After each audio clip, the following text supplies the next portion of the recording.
तो हाँ भाई लाडलो, सभी को एक बार मेरे सारे छोटे बहन भाइयों को जोरदार जय हिंद, राम राम, नमस्कार। भाई सीआईएसएफ की जोरदार भर्ती आपकी आ चुकी है, ऑफिशियल नोटिफिकेशन जारी हो चुका है। इसके बारे में डिटेल्स इस वीडियो में अपन बात करने वाले। ऑल इंडिया से 18 साल से 28 साल तक के जितने भी मेल और फीमेल कैंडिडेट हैं, SC ST को 5 साल की और OBC को 3 साल की छूट मिलने वाली है। ऑनलाइन फॉर्म आपके कल से यानी कि 8 जून से आपके जो है ऑनलाइन फॉर्म स्टार्ट हो जाएंगे भाई, ठीक है। अब इसके लिए कौन, वैकेंसी बहुत कम है लेकिन आपको चाहिए सिर्फ एक पोस्ट, ठीक है।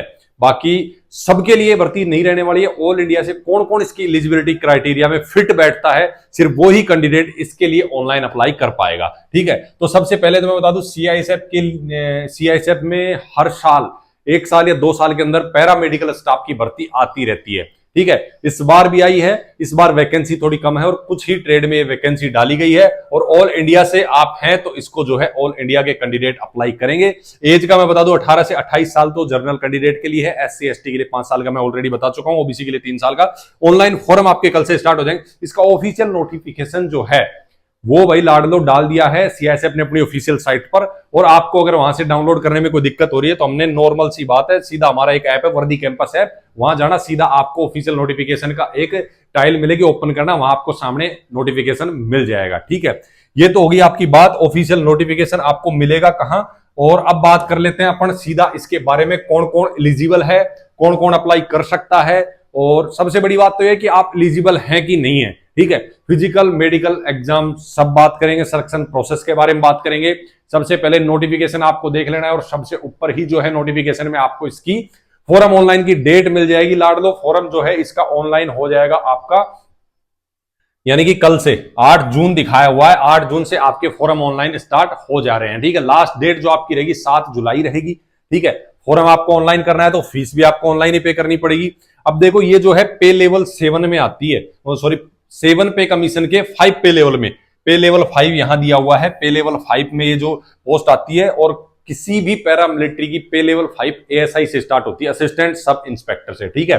तो पे लेवल 5 7 पे कमीशन की अगर बेसिक पे की बात करें पर तो 29,200 रुपीज इसकी जो है भाई 29,200 बेसिक पे बनती है। इसके ऊपर सारी चीजें अगर अपन HRA DA वगैरह सब कुछ जोड़ते हैं तो लगभग 55 से 60 हजार इसकी स्टार्टिंग सैलरी रहने वाली है लाडलो, ठीक है। ये हो गया। उसके बाद में मोटी मोटी सारी चीजें अपन इसमें देख लेते हैं, ठीक है। क्या क्या है जो आपको पता होना चाहिए। जो है आपको एक ही पोस्ट के लिए एक कैंडिडेट एलिजिबल रहेगा, सिर्फ एक पोस्ट के लिए आपको अप्लाई करना है। अगर आप अलग अलग ट्रेड में भी फिट बैठ रहे हैं तो आप नहीं कर सकते, सिर्फ एक से ही अप्लाई करेंगे। ऑफिशियल साइट दी हुई है जहां से आपको फॉर्म फिल करना होगा।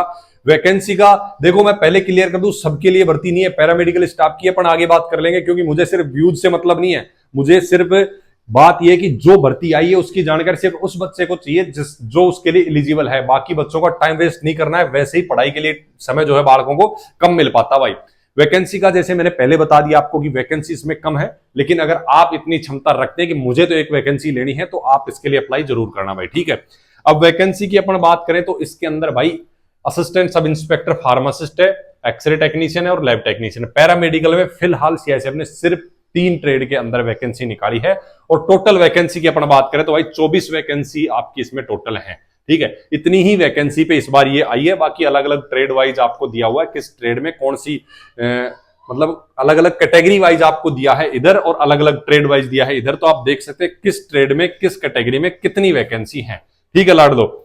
बाकी इसकी अपन आगे बात कर लेते हैं कौन कौन इसमें एलिजिबल रहेगा।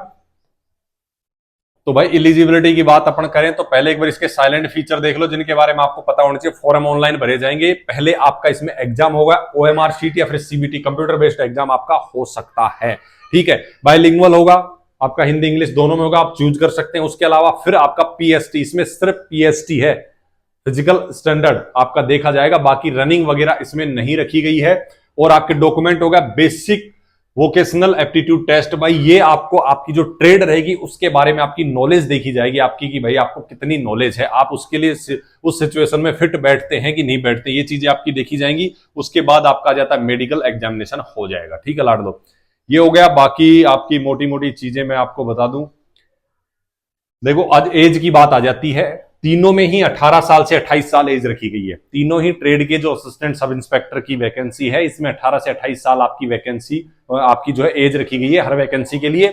और इसमें जो कट डेट आपकी रखी है एज लिमिट की वो 7 जुलाई रखी है, क्योंकि 7 जुलाई इसकी फॉर्म भरने की लास्ट डेट है। उसी डेट से आपकी जो आपके पास सारे सर्टिफिकेट वगैरह सारी चीजें आपके पास होनी चाहिए। उसी दिन आपकी एज 28 से ज्यादा ना हो, 18 से कम ना हो। SC ST OBC को रिलैक्सेशन है भाई 3 साल और 5 साल का, ठीक है। ये हो गया। उसके बाद में भाई आ जाता है आपका एजुकेशन क्वालिफिकेशन। मैंने बोला कौन कौन एलिजिबल रहेगा किसके लिए, ये भी इंपॉर्टेंट चीज है, तभी तो आप अप्लाई करोगे। तो फार्मासिस्ट की अपन बात करें तो 12वीं पास आपने की होनी चाहिए, सीधी सी बात है। 12वीं पास करेंगे तभी तो आप फार्मेसी करेंगे। तो आपके पास डिप्लोमा है ना, डिप्लोमा डिग्री है फार्मेसी के अंदर, डी फार्मा आपने अगर किया हुआ है तो भाई आप जो है किसी भी स्टेट से या फिर सेंट्रल से आपने किया है तो आप। और एक चीज और है इसमें, रजिस्टर्ड फार्मासिस्ट होने चाहिए, जो अंडर फार्मेसी एक्ट 1948 है उसके तहत आप, मतलब डी फार्मेसी आपने की हुई है, डिप्लोमा या फिर डिग्री आपने की है, लेकिन उसके साथ में आप रजिस्टर्ड फार्मासिस्ट होने चाहिए, तभी आप इसमें अप्लाई कर पाएंगे। एक्सरे टेक्नीशियन की अगर अपन बात करें तो वही भाई 12वीं पास है, ठीक है। 12वीं पास के बाद में 2 साल का आपके पास डिप्लोमा होना चाहिए रेडियोग्राफी, मतलब एक्सरे का आपके पास डिप्लोमा होना चाहिए। और वही सेम आपका लैब टेक्नीशियन का है। 12वीं पास अगर आपने की है तो भाई 12वीं पास के अलावा आपके पास में वही 2 साल का आपके पास डिप्लोमा होना चाहिए लेबोरेटरी का, तो आप जो है इसके लिए भी एलिजिबल रहेंगे। फिर आ जाता है आपका फिजिकल का। जैसे मैंने शुरू में ही बता दिया था आपको कि इसमें सिर्फ फिजिकल का आपका स्टैंडर्ड टेस्ट होगा, ठीक है। अगर फिजिकल स्टैंडर्ड टेस्ट की अपन बात करें तो भाई लाड़ लो आपका जो है जनरल कैंडिडेट, EWS SC और OBC वाले जो कैंडिडेट है उन सब के लिए 170 सेंटीमीटर हाइट आपकी ली जाएगी, नॉर्मल स्टेट से जो बिलोंग करते हैं उनकी, ठीक है। 80 से 85 चेस्ट होनी चाहिए मेल कैंडिडेट की, ठीक है। फीमेल की हाइट 157 सेंटीमीटर होनी चाहिए, 157 सेंटीमीटर फीमेल कैंडिडेट की है तो आप जो है इसमें एलिजिबल हैं। उसके बाद में कुछ स्टेट जो आपके जैसे कुमाऊनी हो गए, मराठास हो गए सिक्किम में, या फिर आपके डोगरा, गढ़वाल या गोरखा हो गए, ये जो हिल एरिया से जो बिलोंग करते हैं ना उनके लिए 165 सेंटीमीटर हाइट रखी गई है। चेस्ट आपकी इसमें भी वही 80 से 85 सेंटीमीटर रखी है मेल कैंडिडेट के लिए। फीमेल के लिए 155 सेंटीमीटर हाइट मांगी गई है भाई, ठीक है। ये हो गया आपका फिजिकल स्टैंडर्ड टेस्ट के बारे में। बाकी आपका जो वजन है वो आपकी हाइट और आपकी एज के अकॉर्डिंग होना चाहिए फिट। वैसे ज्यादा दिक्कत वजन को लेके आती नहीं, बहुत ही ज्यादा ओवरवेट नहीं होने चाहिए आप। बाकी आपके और भी जो अरुणाचल प्रदेश, असम, हिमाचल प्रदेश, मणिपुर, मिजोरम, ये जो पहाड़ी क्षेत्र आपका हो गया ना उन सबके रिलैक्सेशन है 165 सेंटीमीटर हाइट के लिए, ठीक है। उसके बाद में आ जाते हैं जो आपके कैंडिडेट ST से बिलोंग करते हैं, ठीक है। ST कैंडिडेट्स को 162.5 162.5 सेंटीमीटर हाइट मांगी जाती है। चेस्ट में भी इनको रिलैक्सेशन है 77 टू 82 सेंटीमीटर, मतलब आपकी 5 सेंटीमीटर फूलनी तो चाहिए पर 77 से 82 ही ले ली जाएगी। ST की जो फीमेल कैंडिडेट है 154 सेंटीमीटर हाइट ली जाएगी, ठीक है। तो ये होगा आपका स्टैंडर्ड फिजिकल का टेस्ट। बाकी एक वेट और होना है आपका, वो मेडिकल में ऐड कर दिया गया, ठीक है। फिर आपका हो जाएगा मेडिकल। पहले एग्जाम होगा, एग्जाम से जो कैंडिडेट पास होंगे उनका जो है एग्जाम में लगभग वैकेंसी के 5 गुना के आसपास ही पास किए जाते हैं, ठीक है। तो बहुत ज्यादा तो पास नहीं होंगे, एग्जाम में ही मेन जो है आपका कंपटीशन रहेगा। एग्जाम जो पास कर लेगा उनको फिजिकल के लिए बुलाया जाएगा। फिजिकल के बाद ही आपका जो है बाकी सारा प्रोसेस होगा, जैसे आपका वेट हो गया या फिर आपका वोकेशनल टेस्ट हो गया, एप्टीट्यूड टेस्ट हो गया, वो आपका हो जाएगा, मेडिकल हो जाएगा। यही चीजें हैं। फिजिकल में मैंने आपको बता दिया इतना ही चाहिए। वेट के लिए प्रॉपर मैंने एक चार्ट पे वीडियो डाला हुआ है, आप जाके वो देख सकते हैं, ठीक है। उसके बाद कुछ एक्स सर्विसमैन के लिए दिया हुआ है और अपन आगे चलते हैं। वैसे इसमें ज्यादा कुछ सिलेक्शन प्रोसेस की ज्यादा दिक्कत वाली बात है नहीं, इसमें नॉर्मल सी बात है, ठीक है, कि भाई आपको ज्यादा दिक्कत कहीं देखने को मिलेगी।